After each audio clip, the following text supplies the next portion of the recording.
Hello, and welcome to Customs and Courtesies, the show that brings the history behind military customs to you. I am your host, Sergeant First Class Wellington Stirrup.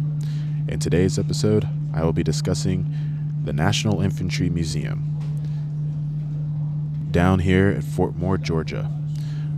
I'm going to talk about when the NIM, the National Infantry Museum, was founded, the different exhibits that it has, how long does it take to go through the entire thing, and also how it pays tribute to our allied partners in various wars that we have fought since the founding of our nation. So, sit back, relax, and enjoy the show.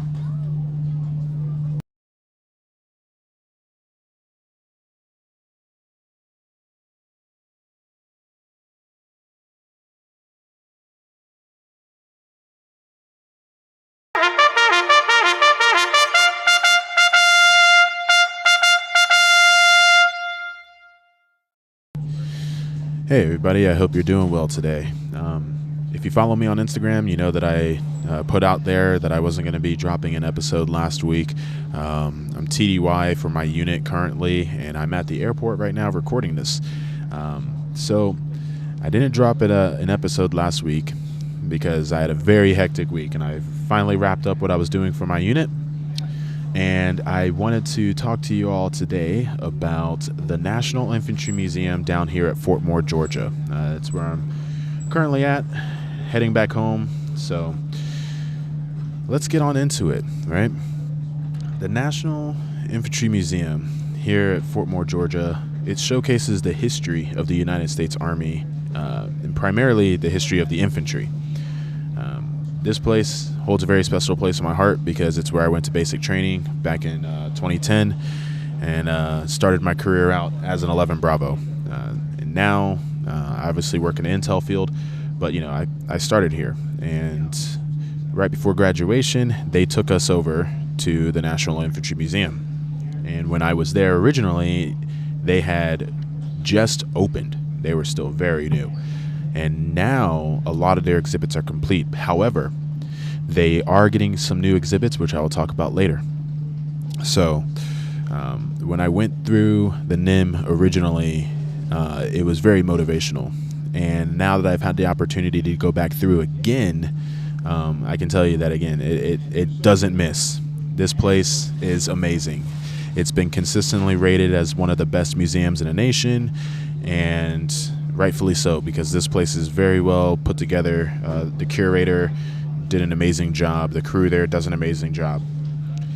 Some of the exhibits that it features are various conflicts and wars, as well as interactive displays and artifacts. The museum aims to honor the service and sacrifice of infantry soldiers throughout American history, and it's a significant destination for military history enthusiasts and families alike. So even if you're a civilian and you're into military history, this is a place that you have to come to. I'm like stomping my foot right now. Like, you literally have to get down here.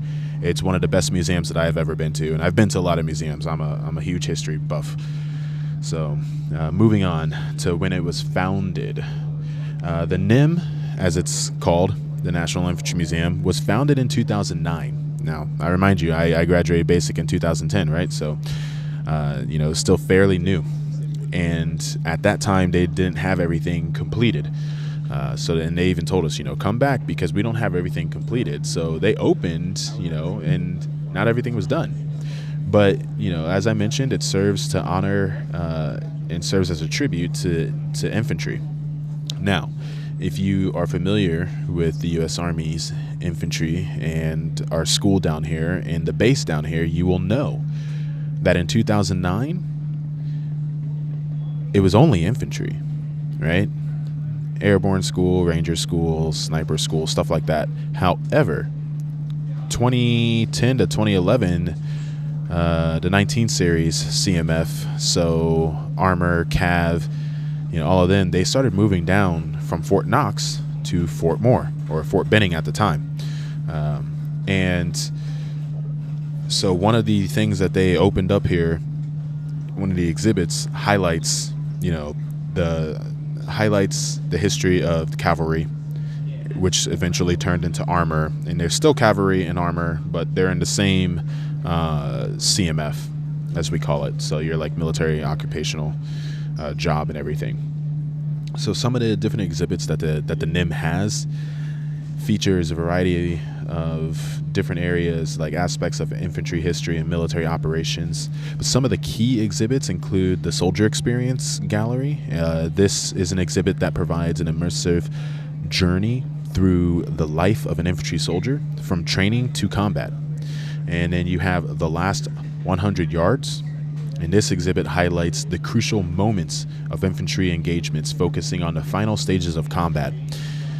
And this right here, I will tell you right now, in traditional fighting, where you have a force on force, so like a large scale combat operation or, near peer adversaries, without the blurred lines of today. So let's talk about, World War I, World War II, for instance, or even the Korean War. You have, it's called the last 100 yards. So you start your assault with, a naval bombardment. Think D-Day, right? So the battleships and everything are hitting the beaches of Normandy, hitting behind the beachfront, into the town, and the airborne operation is happening roughly around the same time. You have airborne soldiers dropping in behind enemy lines, start securing things back there, and then you had the soldiers going up to the beaches and assaulting the beaches, right? So as they're pushing through those enemy lines, that's called the last 100 yards. That's really where the infantry is meant to be. That is what they are meant to do. Everybody else has already done their attack, right? Tanks have rolled through. Artillery has hit. Tanks are rolling through, and then the infantry is coming in and pretty much cleaning up the mess, right? And I say that in the nicest and politest way that I can, but let's just put it this way: if you're not KIA and you're the enemy by then, you're gonna be KIA when the infantry rolls through. Like, that's just what I'm getting at. So you had that, and that's called the last 100 yards, and it's the crucial moments of infantry engagements. That's where you have the force on force. Your people actually on the ground fighting. You can bomb an enemy all day. You can barrage them with artillery all day. You can use tanks all day. But I wouldn't even say use tanks. I would just stop at the aerial bombardment and the naval bombardment and the artillery bombardment. You can do that all day long, but until you actually have boots on the ground, you're not going to win a war. Moving on. The next exhibit that they have the Global War on Terrorism Memorial, and it's honoring all of us who have served in the war on terror in Iraq, Afghanistan, and that kind of hit close to home, and it commemorates the sacrifices and achievements that were made. Obviously, you're going to have the World War II gallery, which features artifacts and interactive displays and multimedia presentations. And this exhibit explores the infantry's role in World War II. So, you're also going to have the World War I exhibit as well, which is really well done. And it takes you through what life was like in a trench. So you're actually walking through a trench inside the museum. And then they have a Vietnam gallery, and this exhibit examines the infantry's experiences and challenges during Vietnam and through the personal stories of historical context. And one of the really cool things they have in here is, again, another exhibit where you're walking through a jungle. There's a literal jungle inside of this exhibit. It's closed off and everything. They have audio going on with soldiers' voices talking about their experience and what they went through, and then it cuts right into an engagement, a battle, and then when that battle ends, they pick up right where the soldier was talking about their experience and recalling their memories and everything like that. And it's really touching, right? I was at a loss for words when I went through there. If you go onto my YouTube page, I'm going to upload some videos of it, but yeah, it is really well done and really honors the soldiers from that war. Another one that they have is the Korean War, which is often called the Forgotten War. And this museum did not forget those soldiers. It's, again, everything in here is just really well done. So it's going to be redundant for me to say that it was really well done. Like, it was amazing. They had stuff from North Korean side that's on display there. They had stuff, obviously, from South Korean side and the Americans, but they also paid tribute to our allied partners that people never really realized, fought in wars with us, like the Korean War. We had Australian soldiers, Canadian soldiers, I believe even New Zealand sent a contingent as well. Vietnam. People don't realize that, again, Australia and New Zealand, like, they were there, so they were our ride or die, right? Like, they were there with us. But they had the NIM also has the War of 1812, Revolutionary War, even talking about the pioneer days between the War of 1812 and the Civil War. Like, they talked about the frontier and how the infantry soldier played a part there. They went into the Civil War and the Spanish-American War. They even had the ship that was sunk that kicked off the Spanish-American War. They even had, like, a piece of the boat that was there. And this is all just inside, right? If you go upstairs to their second floor, because you go actually down into, like, what is a basement, right? But it's not really a basement. It's like right underneath the first floor. It's like just a half story, so I don't know what that's called. But anyways, you go down there, and that's where all these exhibits are at. But when you walk into the museum and you go through there, it takes you on a short little historical trip, starting at Valley Forge and everything like that with the Revolutionary War, and you move through the ages. And then it brings you into the modern day. What is the modern soldier? And it shows you all the different things that they have there at Fort Moore, with like OCS, Ranger School, obviously basic training, all of the stuff that we go through nowadays, right? And it takes you through that, and it's really cool. And then, but you go upstairs, and they have the OCS Hall of Fame, and then they have the Ranger Hall of Fame. And both those places are really unique as well. I did not see them when I was there the first time around. So if you're wondering how long does it take to view all the exhibits at the NIM, it takes... So I was really trying to soak it in when I was there, and I had to go back multiple days. But if you go early enough, you can get done on average about 2 to 3 hours touring the inside. And then some may choose to spend longer and examine all the exhibits and do, engage with the interactive displays. So it just kind of depends on you. And this is just inside. I keep saying that because I'm going to get to it. There's an outside portion as well. So as I mentioned earlier, the NIM does pay tribute to allied partners. When you go outside, you will see, obviously, they have one of the steel beams from the World Trade Center, from one of the towers, and they have an entire global war on terror section. But just across the way, they have an entire Vietnam wall. So think the wall in DC. They have one kind of here too. And it also pays tribute to our allied partners and those that fought alongside with us there. And then they have different units have set up funds and put memorials of their units and their contributions to multiple wars and engagements that those units have participated in, and also honoring like their Medal of Honor recipients. And it was really interesting because when I was walking through there, I came across a U.S. Forces Canada monument, and that was specifically talking about the contributions between U.S. and Canadian soldiers doing joint special operations together back in the day, like before global war on terror. I want to say it was around like the World War II time, maybe even during like Cold War era.